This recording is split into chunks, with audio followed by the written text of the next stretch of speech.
Em 6 de janeiro, nós tivemos uma celebração importante para a Igreja Católica, que é a Teofania ou Epifania do Senhor, que ela é celebrada e é representada com a visita dos magos ao nascimento do menino Jesus. No dia 7 de janeiro, nós temos uma outra celebração importante para a Igreja Católica, que é o batismo de Jesus por João Batista. É interessante que esses dois eventos, claro, têm uma importância teológica e devocional muito significativa, mas também tem uma importância histórica. E aí a gente precisa olhar para o texto, tratar todas as ocorrências desses eventos no texto bíblico, no Novo Testamento, nos Evangelhos, obviamente, para entender essa importância histórica. Então, o meu objetivo nesse vídeo é compreender um aspecto que permeia esses três eventos no texto, que aparecem algumas poucas palavras somente no Evangelho de João, e a gente não vai ter tempo de comentar isso agora, num outro momento eu posso comentar, que é a formação do Novo Testamento, dos Evangelhos. E aí é importante lembrar que Mateus, Marcos e Lucas bebem, vamos dizer assim, de uma mesma fonte, enquanto João vai beber de uma outra fonte para elaborar o Evangelho, o texto do Evangelho.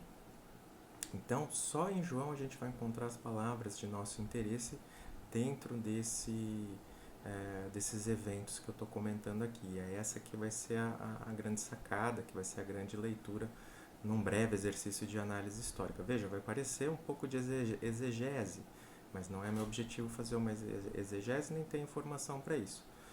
Minha proposta é fazer uma análise histórica simples e que é muito interessante, tanto para aqueles que têm a sua prática, a sua fé, como para aqueles que se interessam historicamente. Para mim, os dois casos são muito relevantes. Então a gente precisa partir do texto. Então a gente começa com o Evangelho de Mateus, e eu sempre lembro que a gente utiliza a Bíblia de Jerusalém, da editora Paulus, que é uma das melhores traduções que a gente tem da Bíblia, seja do Antigo Testamento, seja do Novo Testamento. Então, no capítulo 2 de Mateus, logo no começo, a gente encontra, tendo Jesus nascido em Belém da Judéia, no tempo do rei Herodes, eis que vieram magos do Oriente a Jerusalém perguntando: onde está o rei dos judeus recém-nascido?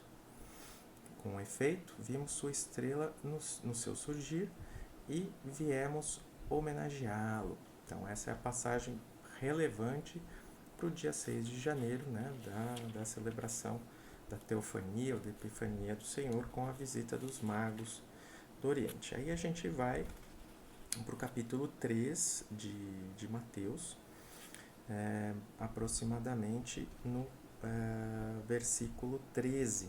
Então, nesse tempo, veio Jesus da Galiléia ao Jordão até João, a fim de ser batizado por ele. Mas João tentava dissuadi-lo, dizendo: eu é que tenho necessidade de ser batizado por ti, e tu vens a mim? Jesus, porém, respondeu-lhe: deixe estar por enquanto, pois assim nos convém cumprir toda a justiça. E João consentiu. Batizado, Jesus subiu imediatamente da água, e logo os céus se abriram, e ele viu o Espírito de Deus descendo como uma pomba e vindo sobre ele. Ao mesmo tempo, uma voz vinda dos céus dizia: este é meu Filho amado, em quem me comprazo. Vamos agora para o Evangelho segundo São Marcos. Também logo no começo, no primeiro capítulo, versículo 9, nós temos: aconteceu naqueles dias que Jesus veio de Nazaré da Galiléia e foi batizado por João no rio Jordão. E logo ao subir da água, ele viu o céu se rasgando e o Espírito, como uma pomba, descer até ele, e uma voz veio dos céus: tu és o meu Filho amado, em ti me comprazo. Então, até aqui, a gente ainda está com os evangelistas compartilhando a mesma fonte.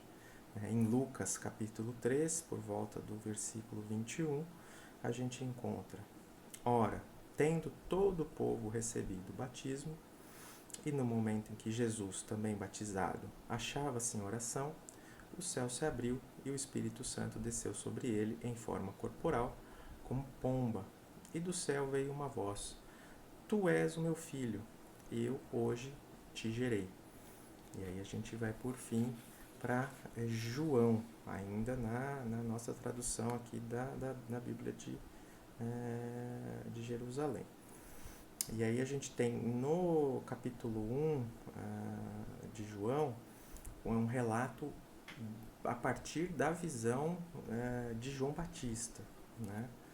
E aí a gente encontra: no dia seguinte, ele vê Jesus aproximar-se dele e diz, isso a partir do versículo 29: Eis o Cordeiro de Deus que tira o pecado do mundo. Dele é que eu disse: depois de mim vem um homem que passou adiante de mim, porque existia antes de mim. Eu o não conhecia, mas para que ele fosse manifestado a Israel, vim batizar com água. E João deu testemunho dizendo: Vi o Espírito descer como uma pomba vindo do céu e permanecer sobre ele. Eu não o conhecia, mas aquele que me enviou para batizar com água disse-me: Aquele sobre quem vires o Espírito descer e permanecer é o que batiza com o Espírito Santo. E eu vi e dou testemunho que ele é o eleito de Deus. Muito bem, nós lemos então todos os excertos de uma forma bastante selecionada por mim, que fazem referência tanto à Epifania do Senhor como ao batismo de Jesus. Ora, são dois eventos importantes celebrados pela Igreja Católica, como eu já comentei. No entanto, tem um aspecto que perpassa todos esses relatos e que só vai aparecer por escrito em João, e aí que mora o nosso interesse histórico, que não é o aspecto somente da cena em si, do nascimento de Jesus, ou do batismo em si de Jesus.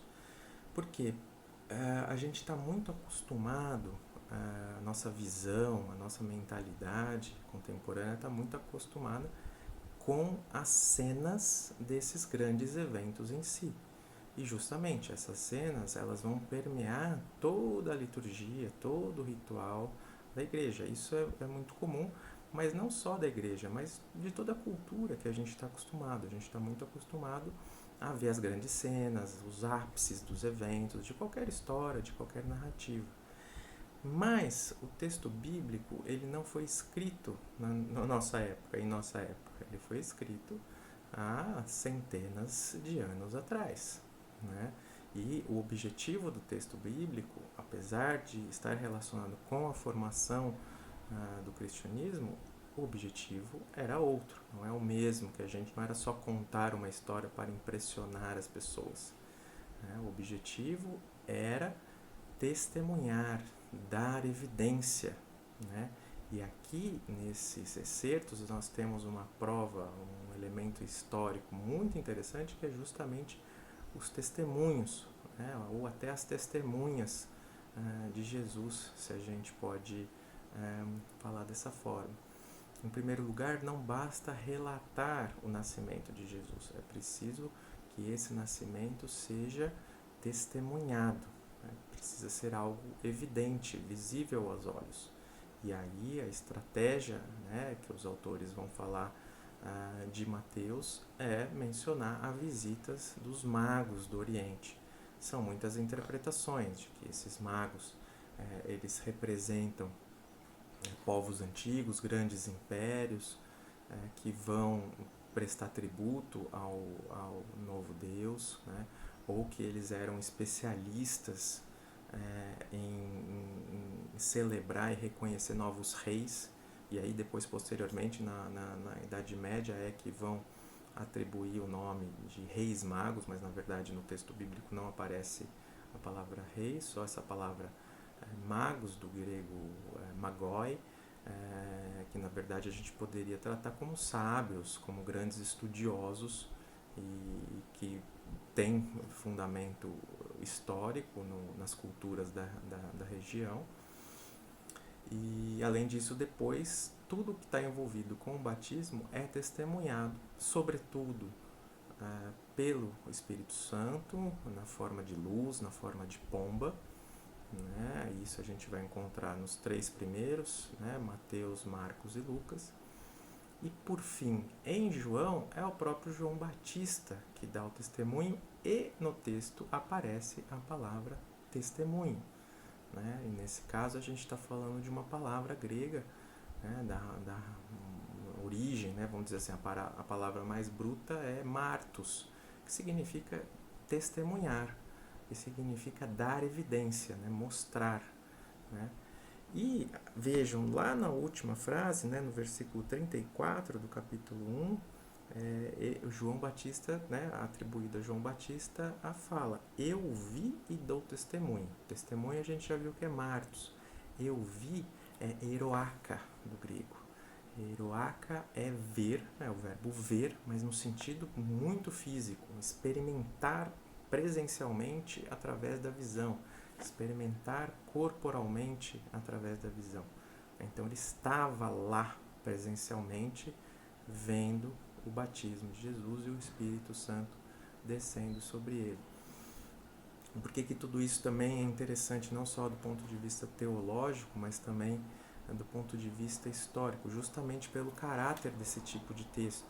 Né? O objetivo é provar, pelos recursos da época, que esses eventos existiram de alguma maneira. Né? E a forma encontrada é através do testemunho. Né? E o testemunho é algo muito próprio das culturas da região do Antigo Oriente Médio. Né? A gente está falando de uma região em que atualmente se encontra nos territórios dos países de Israel, Líbano, Síria, Iraque. Então, todo aquele contexto na antiguidade dava muito valor para o testemunho. Né? Os contratos administrativos, os contratos de compra, de venda, etc., em sua maioria continham testemunhas. Né? Os deuses, antes da formação do monoteísmo, eles apareciam, né? Acreditava-se que eles apareciam nas casas, nos palácios e os visitavam. Né? Os textos antigos, sobretudo da Mesopotâmia, nos mostram esse tipo de coisa. E por que também isso é relevante considerando o período? Isso é relevante porque nós estamos falando de um contexto social que era predominantemente oral. Né? Então, tudo aquilo que envolvia a experiência física, o contato face a face, era muito relevante, tendo em vista que a maioria das pessoas não sabia ler e escrever. Né? Por mais que ao longo dos séculos, né, a partir do século, vamos dizer assim, mais consolidado no século XVIII, 19, 18 antes de Cristo, a gente tem uma forma mais consolidada de diferentes tipos de texto no Antigo Oriente Médio. Era uma cultura predominantemente oral. A escrita vai ganhando peso, e aí vai ganhando peso a ponto, inclusive, de ser recrutada para consolidar todos esses escritos relativos ao monoteísmo, seja do, grosso modo, do Antigo Testamento, né, a Bíblia hebraica, seja depois do Novo Testamento, mas mesmo assim, né, considerando todo o arco temporal que a Bíblia vai comportar, a gente está falando de um contexto ainda muito oralizado, muito baseado na oralidade.